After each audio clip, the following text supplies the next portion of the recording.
Yo, mic check, mic check. Welcome back sa episode 2. Same day ko inano 'to, same day ko shoot or sorry, same day ko ni-record.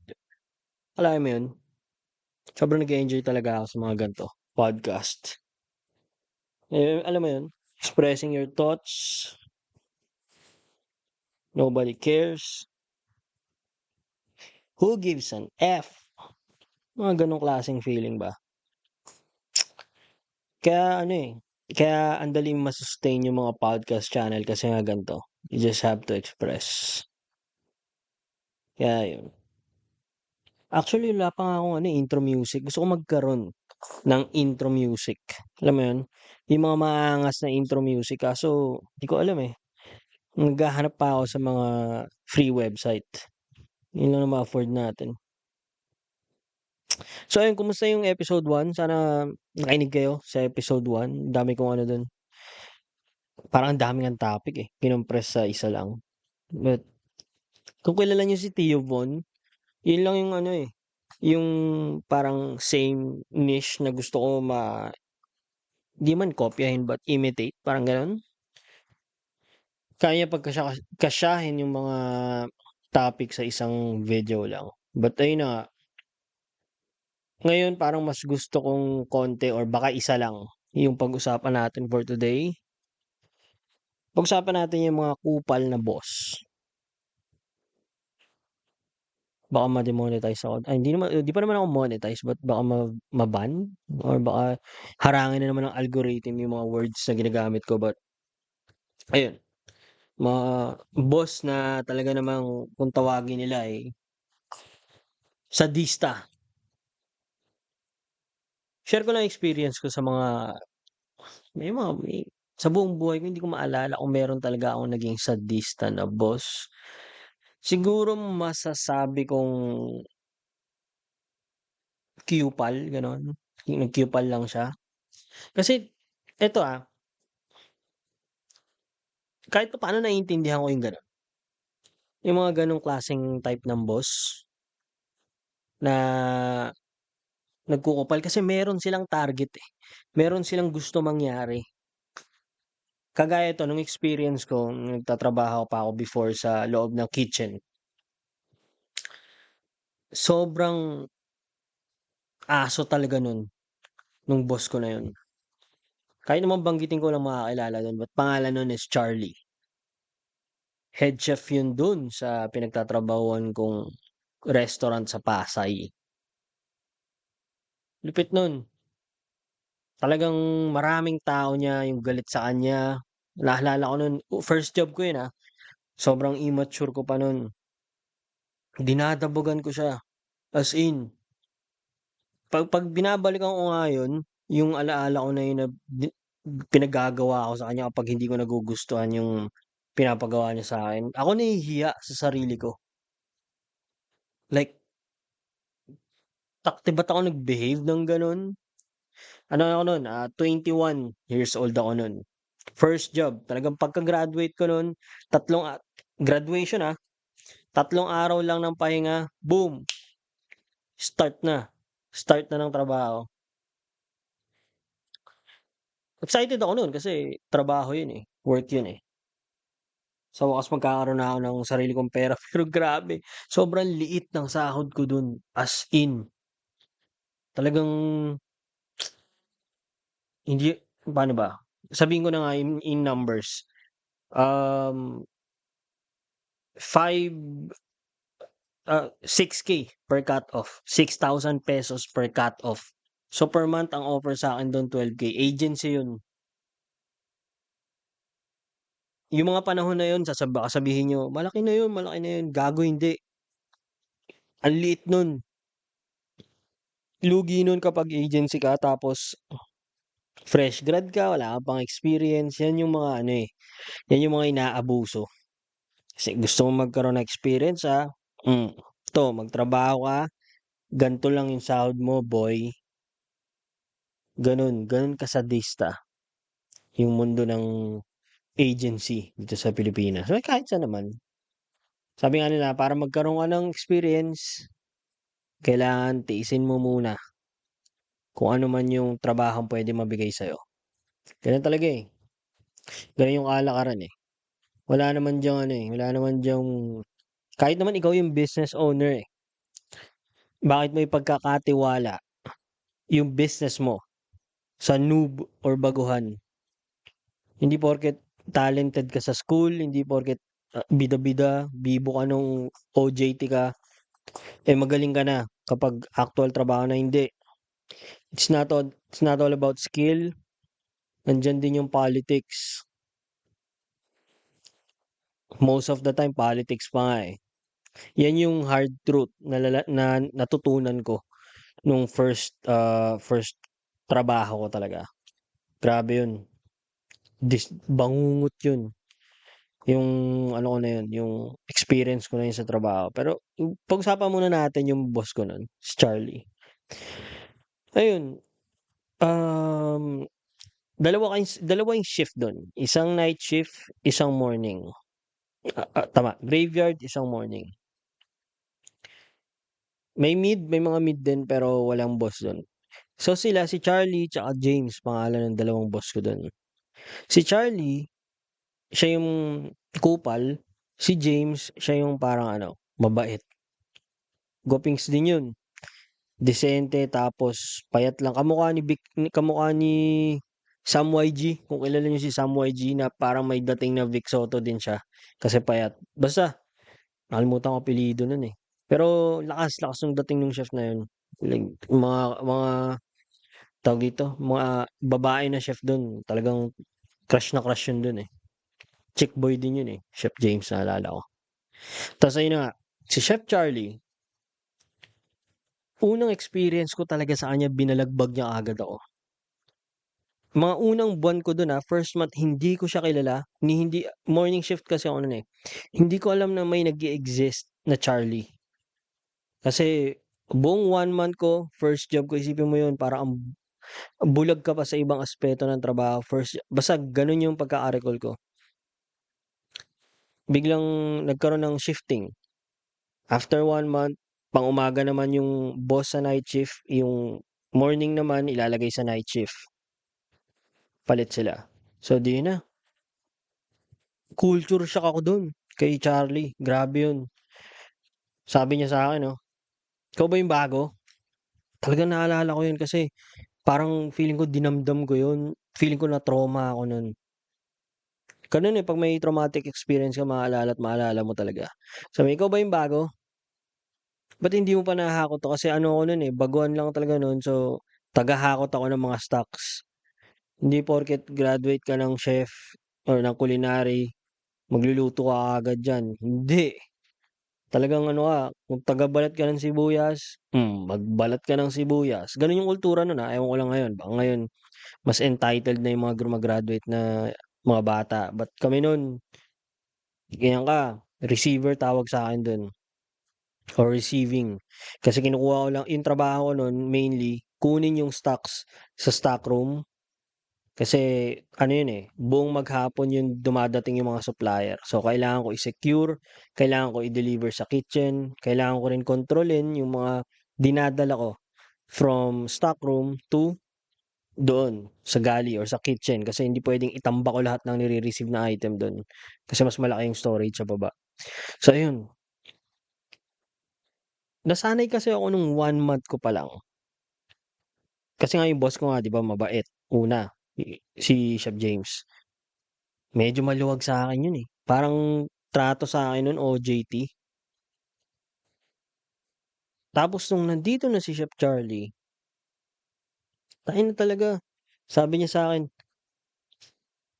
Bakit hindi mo nahakot 'to, bakit wala pa 'to, wala may listahan siya."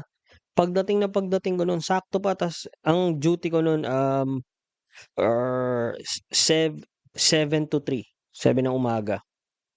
Sakto pumasok ako sa kitchen 7, sabi niya, "Ba't sakto ka?" Ngayon, una muna sabi niya, "Ikaw ba yung bago? Bakit di mo pa nahakot 'to, tsaka bakit sakto ka dumating?" Gano'n yung sabi sa'kin. Sabi ko, "Ha?" Talagang di ko alam yung gagawin ko nun, parang manginginig ako nun or nanginginig nga yata ako nun sa kaba. Mga panahon na yun dali ko pa masindak, eh. Di ako nakapag-explain. Sabi niya, "Next time, gusto ko 15 minutes pa lang nandito ka na." Gano'n 'yun. So, dapat 6:45 pa lang nandun na. So, yung mga panahon na 'yun may takot pero nararamdaman ko na natatapakan yung ego ko kasi hindi ako sanay ng gano'n, eh. May umaano sa'kin like feeling ko walang reason, lalo't kung feeling ko walang reason para ganunin mo ako. Hindi, ginagawa ko naman yung best ko ta's gaganunin mo ako, hindi pa ako sanay mag-handle noon ng gano'n. Hindi ko pa natututunan yung mga how to handle assholes towards you, mga panahon na yun. So, may halong sama ng loob, may lungkot, gano'n yun. So, kinuha ko kaagad yung trolley ko, yun yung best friend ko dun yung trolley. Nalalagyanan ko ng mga snacks, takbo agad ako sa baba, hindi pa ako nakapaghugas ng kamay, hindi pa ako alam mo yun, wala parang feeling ko kakagaling ko lang talaga hindi ko pa nga naboboton yung ibang ano ko nun sa pagkakaalala ko sa taranta ko. Pagbaba ko, sumunod siya. Pagdating dun sa stock room, inano na naman niya ako, sabi niya sa'kin, "Ba't hindi nakaayos 'tong mga 'to? Ba't hindi nakaayos yung mga stocks, bakit gan'to, ganyan?" Ang dami niyang napupunan na hindi pinupuna noon ni Chef James. As in, to cut the long story short, siya yung ano, eh, kada buwan alternate sila. So, 1 year yung kontrata ko dun sa restaurant na yun and kada siya yung pang-umaga. Minsan natitiyempo ako, nalilipat pa nga ako ng night shift dun, eh. Ano, bangungot for me. For all my life nung nandun ako, hindi man all my life siguro, masyadong madrama naman yung term na ginamit ko, but siguro yung buong career ko dun, ang sama ng loob ko sa kanya. Lalo na yung medyo nagagamay-gamay ko na siya. May times hindi naman siya laging masama sa'kin, eh, ba pero basta 'pag may gusto niya, gano'n. 'Pag may time na medyo na hindi ko nagustuhan yung sinabi niya, nagdadabog ako nun. Pinapakita ko sa kanya. 1 year na yung pagdating ng sakto 1 taon yung kontrata ko dun, hindi niya ako ni-renew. Hindi niya Hindi man ako terminated but na-endorse ako for not renewal ng kontrata. Kasi nga bad attitude. Siya yung nag-assess sa'kin, hindi si Chef James. Kasi, nung patapos na yung kontrata ko dun, na-promote yung Charlie na yun sa mas mataas na posisyon. Kasi nga parang technically mas master daw yun, Charlie na yun. Well, magaling din naman talaga magluto yung hayop na yun. As in, magaling. Like legit. And magaling siya mamolitika. Kilala niya kung kanino siya magiging mabait, kilala niya kung kanino siya magiging masama, kilala niya kung or alam niya kung kailan siya magpapakita ng pangil sa hindi. So ayun na nga, lumipas na yan, nagbarko na ako, eto napunta na sa call center, ganyan. Hanggang ngayon, mag-fast forward na lang tayo na ngayon. I'm 35, magte-35 sa 27, August 27. Na-realize ko, hindi ko lang ngayong araw na 'to na-realize, but nung nag-mature na rin ako, siguro mga nasa mga barko patapos na ako yung career ko sa barko. Yung mga boss, some of them, hindi ko sinasabing lahat, but some of them, hindi sila mapupunta diyan ng walang rason.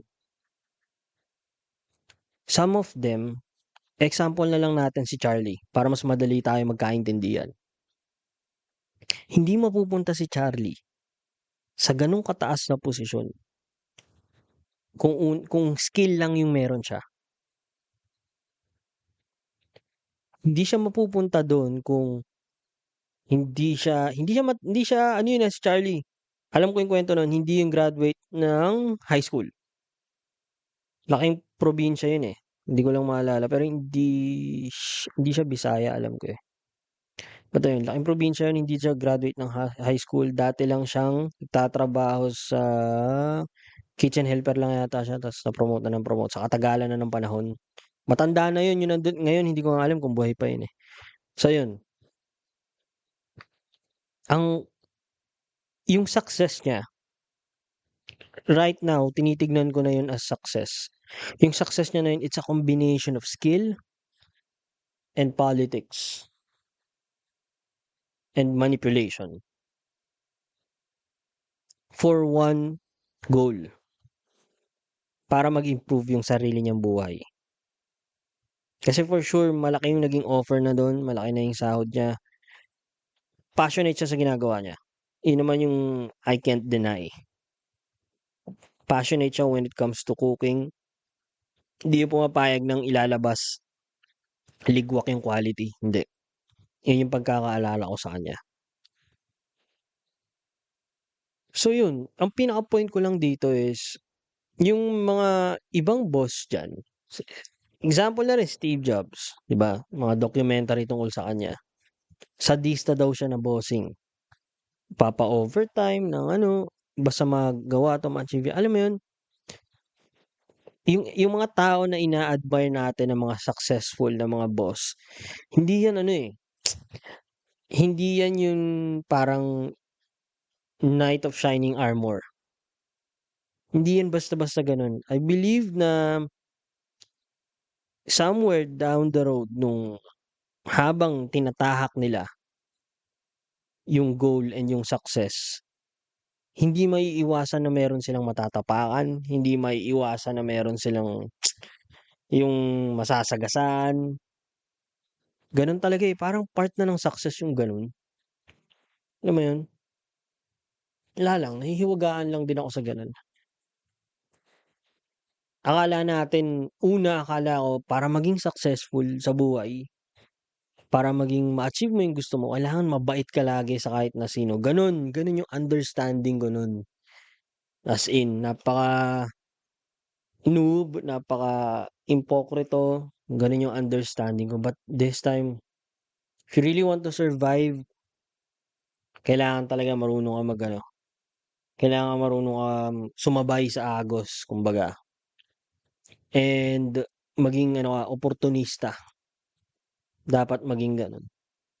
Hindi naman sa masamang paraan, hindi ko sinasabing may gawin kang masama diyan para makuha mo yung gusto mo, hindi gano'n, hindi naman gano'n. But sometimes, yung iba nagre-resort sa gano'ng klaseng bagay, but may mga tao naman na ayan, talagang ano lang sila, wala silang pakialam sa isipin ng ibang tao just to achieve kung ano talaga yung ultimate goal nila. And ngayon ko na na-realize na that is normal or that's the way it should be. Yun lang yun.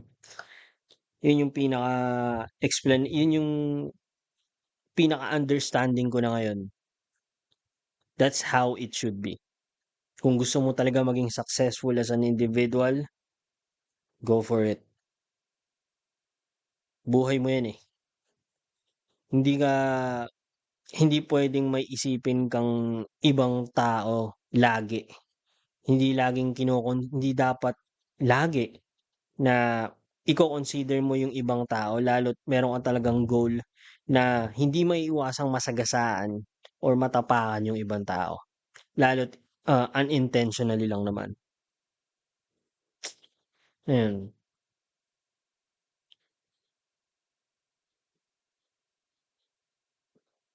alam mo yun? Parang hanggang ngayon iniisip ko pa rin na ngayon feeling ko saan ako mapupunta, yung mga gano'n. Naging na-experience ko na rin kasi maging nito lang, na-experience ko na rin maging supervisor, and talagang totoo yung sinasabi na gagawin mo lahat para maging successful yung team mo, by hook or by crook, sabi nga. Pero yun lang yun, masalimuot yung experience. Balik nga tayo sa experience ko dun. Meron nun pumapasok ako talaga, merong meron akong TV, nagkaroon na ako ng TV nun tingin ko, eh. Pero hindi naman TV kasi itong mga X-ray ko wala namang spot sa bagay. Pero pulmonya, pumapasok ako nun may lagnat, may ubo, kasi wala na akong tulog nun. Nagkaroon ako ng nag-decline yung health ko nun, sobrang pumayat ako nun guys, as in. Sobrang nag-decline yung health ko. May duty kasi ako na 5 PM to 1 AM, okey? Yun yung simula ng story. Meron akong duty na 5 PM to 1 AM. Ngayon,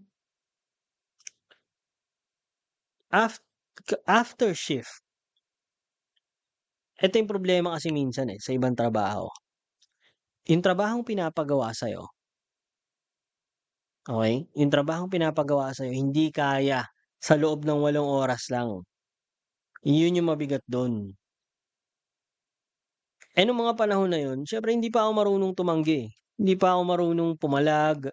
Ang akin lang nun sana ma-renew yung kontrata ko, sana hindi ako i-terminate. Nakikinig kasi ako sa politics nun talaga, Sinasabi sa'kin na ano yun, "Sige 'pag di ka umayos niyan tatanggalin ka niyan, hahanapan ka niyan ng rason para matanggal." Ako naman iniisip ko nun, parang mentality ko nun yun na yung huling trabaho ko. Alam mo yun kailangan gawin ko lahat 'wag matanggal dun. Inaabuso na pala ako. Later ko na lang na-realize nung wala na ako dun. Ganun talaga, charge to experience. 5 to 1 yung pasok ko nun. Ang ginagawa ko nun 'pag out ko ng 1, magpa-punch out lang ako. Pero babalik ako sa loob ng kitchen, itutuloy ko yung trabaho ko hanggang 3 AM. Once na 3 AM na, wala ng bus galing ng Resorts World papuntang Baclaran para makauwi ako. So, kailangan maglalakad na ako nun from Resorts World hanggang dun sa barangay, malapit dun sa rotonda dun. And yung mga panahon na yun medyo may trauma ako pagdating sa hold up, kasi na-hold up ako nun during OJT days, a year before na magkaroon ako ng a year before bago ako pumasok sa Pasay, na-hold up ako twice. So, iba yung trauma. So, ang ginagawa ko nun, madalas nung 5 to 1 ako, naghihintay ako hanggang 6 AM. Imagine guys, 1 AM yung out ko. Matutulog muna ako niyan or minsan hinihiram ko yung, PSP nung katrabaho ko. Dun lang ako sa locker, nakahiga ako sa upuan na bakal na pagkanipis-nipis. Paidlip-idlip lang ako dun, ta's wala inuubo na ako nun kasi hihina na yung baga mo nun, kasi wala ka ng tulog. Naghihintay ako hanggang 6 tapos kasabay ko pa mag-out yung mga mga 10 to 6 na shift. Tataka sila, "Ba't nandito ka pa?" Gusto ko rin kasi sumabay nun sa ibang katrabaho but ayun, hindi ko rin alam malaman kung bakit gano'n yung reasoning ko nun. Tataka yung lola ko nun, "Oras ka na nauwi?" Pag-uwi ko ng 6 niyan, 'pag sa na kasi may bus na nun, may shuttle na nun. Yun lang naman yung habol ko. Pag-uwi ko niyan, 'pag dadating ako niyan ng bahay sa Bacoor, dadating ako niyan mga te 8 AM or 9 AM. Maaga na yun dahil sa sobrang traffic. Sa Pasay walang masakyan pabalik ng Bacoor, 'pag nakasakay ka naman na sa bus nakatayo ka. Kapag dating naman sa may, coastal sobrang traffic. So, all in all, lagpas 1 oras talaga yung biyahe mo. Tutulog na ako nun, kakain pa ako. Siyempre minsan hindi pa ako makatulog dahil nga paidlip-idlip ako dun sa pinagtrabahuhan ko. Hindi na maayos yung sleeping pattern, makakatulog ako niyan 12, 11, 12 or 1. Ilang oras na tulog lang, gising na naman. Kailangan by, as early as 3:30 PM. So, biro mo karami mo shit 'pag naalala ko talaga parang parang akong nasusuka. Tutulog ako ng 1, gigising ako ng 3:30 kasi yung shift ko 5. Dapat nga nakaalis na ako ng 3:30 kasi traffic from Bacoor to Pasay. Ang init nun, 3 PM, imagine gaano kainit yun. Hanggang 4:00 nga, hanggang 4:30 nga ang init pa, 5:00 nga ang init pa, eh. So yun, grabe yung experience ko nun talaga. Pagdating ko ng trabaho, peak yun. Lahat ng guest, lahat ng mga nagsusugal dun sa casino, kasagsagan ng kain nila. lahat ng stocks wala na, kailangan tatakbo agad ako sa baba. Ang kagandahan lang sa shift na yun, yung 5 to 1 na yun, ang bilis. 'Pag iniisip ko lang ngayon sana hindi ako naging ano, sana naging mas malakas yung loob ko sa mga hold up na yan, alam mo yun? Sana mas pinag-aralan ko yung self-defense. Diyos ko, yun lang naman yung reason, yung takot ko, yung trauma ko na kaya hindi ako makauwi sa mga hold-upper. Yun yung main reason. Ayun, yun lang. Share ko lang experience. 'Pag inaalala ko pa rin kasi talaga feeling ko ta's nagkasakit ako nun, 'di ba, yung nabanggit ko kanina nagkasakit ako. Tapos yung boss ko kinukupal pa ako, si Charlie. Feeling ko rin kinukupal niya na rin ako, eh. Pinag-iinitan niya ako dahil sa attitude ko sa work. Eto pala guys, dapat magkaroon din tayo ng self-assessment, self-awareness. Minsan akala mo kinukupal ka ng tao, lagi mong iisipin, eto lang, advice na naman, advice, yan. Advice galing sa isang 35-year-old na 5'3".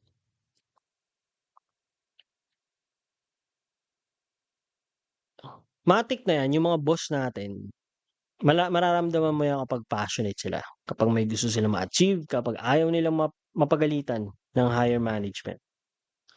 May gusto silang ipakita.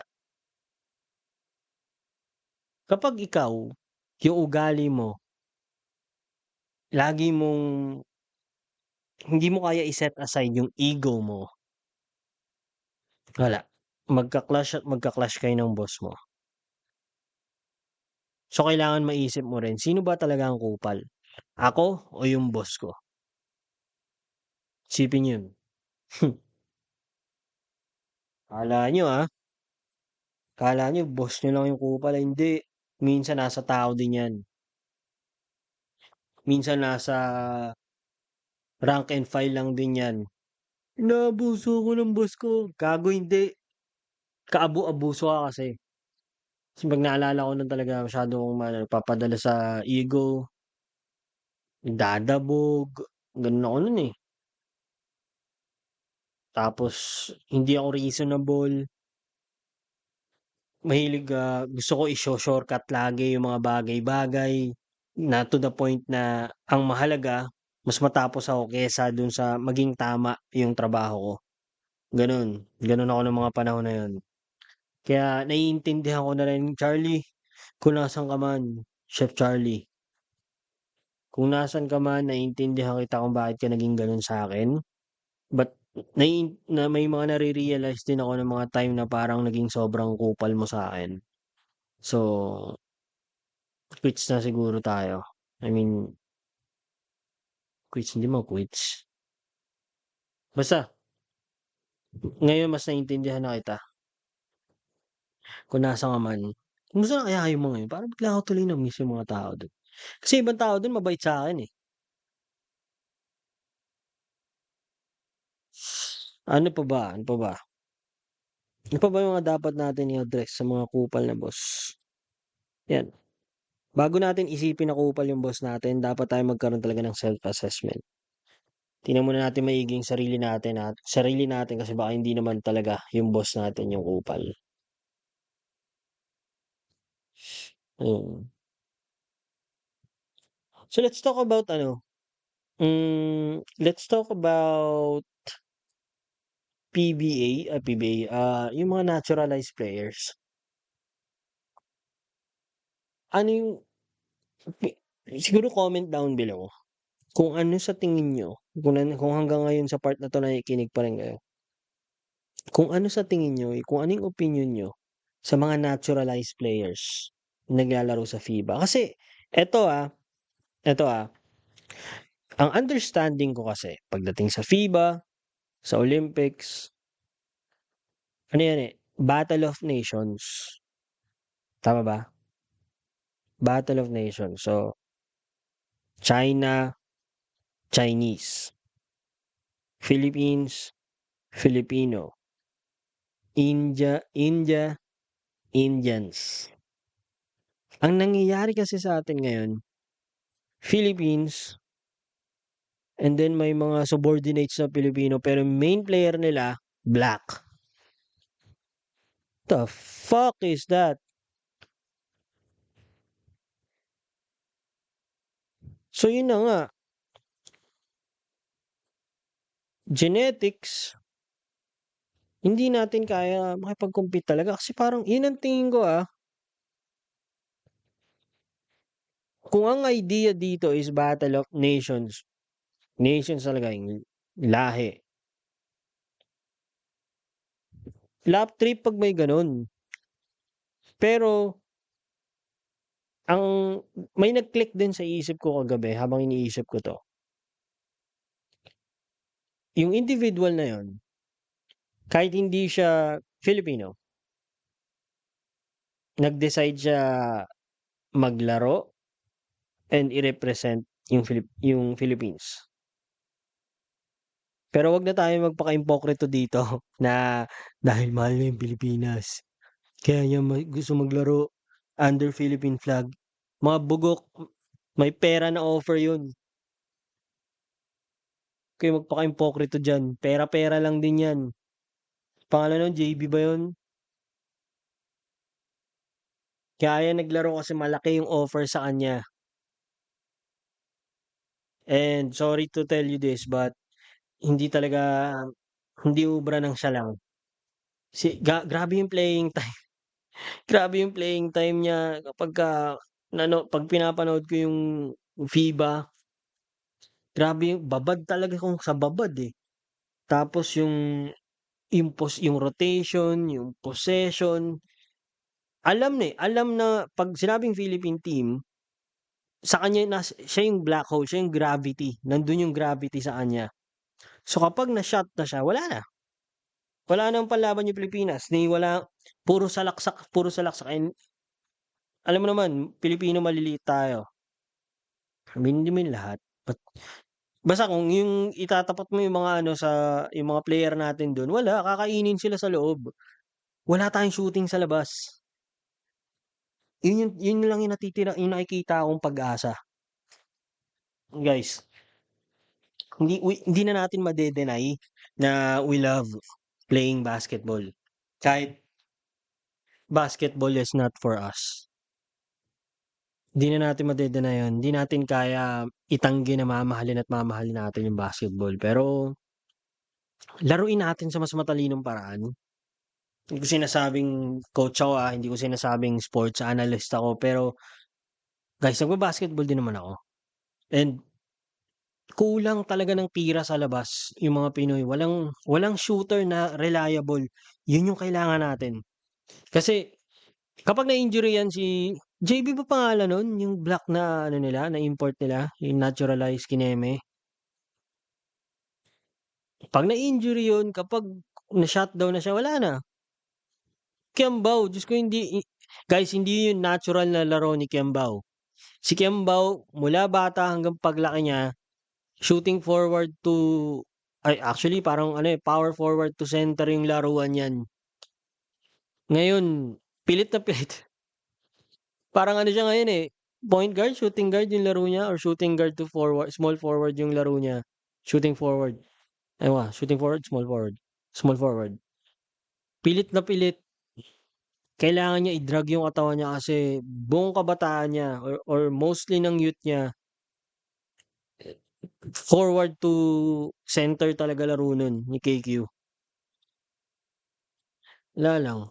Kailangan natin ng shooting sa labas, guys. Kailangan. Kahit mga perimeter shooters lang, mga tipong mala Chris Paul lang, ganun. Wag na tayo masyadong mag-asam ng Steph Curry. Kailangan may genetics din diyan.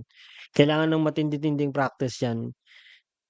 Pero yung salaksak lang ng salaksak, ay naku, sakit sa ulo panoorin.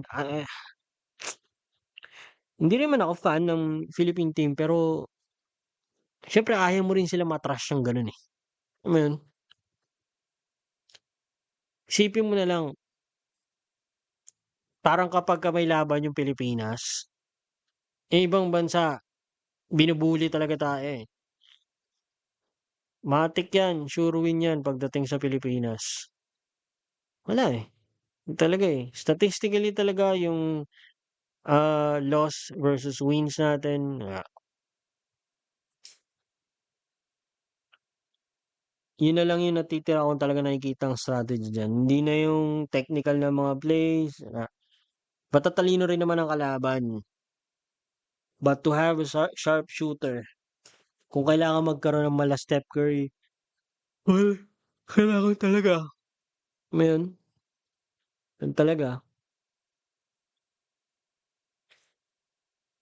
Ano ba, ilang minutes na? 35 minutes and 41 seconds. Kagabi, iniisip ko yan, eh, yung mga naturalized players na yan. Sabi ko, Pilipinas, sabay ang ace player nila black. Ano yun? 'Pag nag-champion, ang magbubuhat ng trophy, tingin mo deserve magbuhat ng trophy yung, "The champion is," biglang mag-aangat yung hindi yung ace player. Siyempre yung ace player dapat, 'di ba? Yan yung nagdala ng team niyo, eh. Wala lang. Grabe din naman kasi yung politics dito na eto, alam niyo naman siguro yung mga player, mga younger generation, nagsialisa na sa Pilipinas. Saan sila naglalaro? Sa ibang bansa. Dahil yung PBA basura, politics. Hindi ko sinasabing basura yung mga player. I love the players. Sobrang passionate nila. Panahon pa lang nila Helter Brand yan. Yan yung mga talagang natutunan ko mahalin yung PBA dahil sa kanila. Pero yung organization, yung mga nagko-control sa PBA, yeah, for sure ano yan, under ng mga disgusting na politicians and all that shit. Mga tinitipid. Kaya ang mga player talaga ayaw maglaro sa Pilipinas, eh. Alam mo yun? Bilib din ako dito sa mga naglaro sa Pilipinas. Ay naku. Wala, eh. Bulok. Bulok yung Pilipinas, eh. Ganun talaga.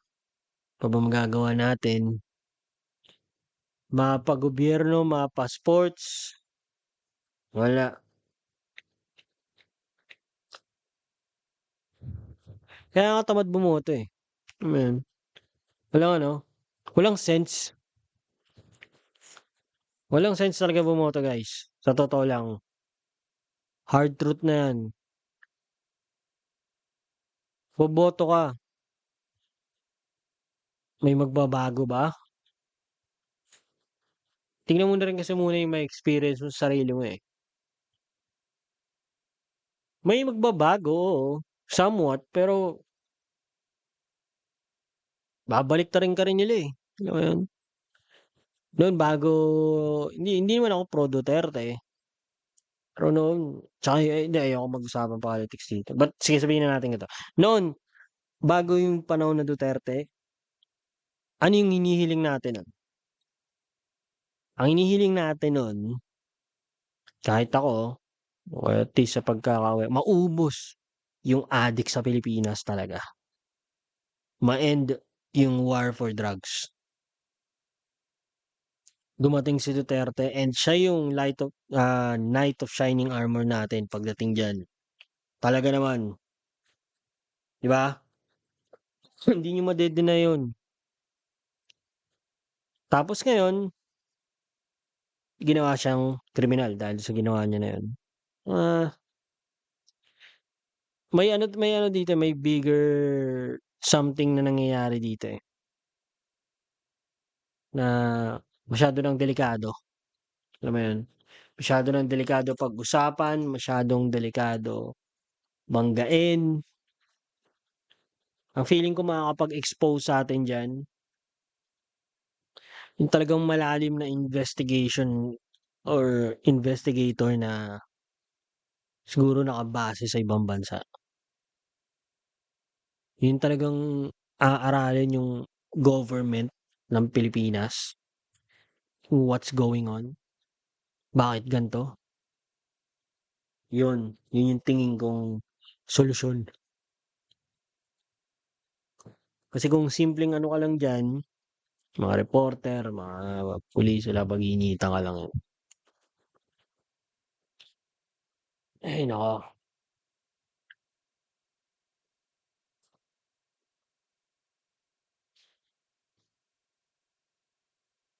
isa pa akong YouTube channel nga pala, pero hindi ko sasabihin dito, tsaka ko na sasabihin. Ba't hindi ganito yung isang YouTube channel ko, sobrang iba, ibang-iba yung YouTube eto more on ano ko 'to, eh, eto yung outlet ko for, mga ganitong klaseng bagay. Kaya gusto ko may podcast partner, eh, para mas, ah, hindi lang idea ko yung nagre-revolve, hindi lang gusto kong may ibang gusto kong malaman yung ibang views ng tao sa mga sa ibang bagay. And kapag gano'n kasi parang ang dami kong natututunan, wala lang. So ayun guys, this is the eto yung episode 2, ni-record ko na rin siya ngayon and na-upload ko na rin. Meron ng kaka-upload ko lang siguro about an hour ago, 3 hours ago, episode 1. Wala akong magawa, kakain ko lang ng pansit canton, in-upload ko naman 'tong episode 2. Bigla ko lang naalala si Charlie. Bigla ko lang naalala or na-realize kung bakit mga nagiging gano'n yung mga boss natin. Yung so that's it for today guys. Medyo inaantok na rin ako, Diyos ko. Bigla akong naghikab ng malalim dun, ah. That's it for today guys. Thank you all for listening or watching. See you again next time. Peace!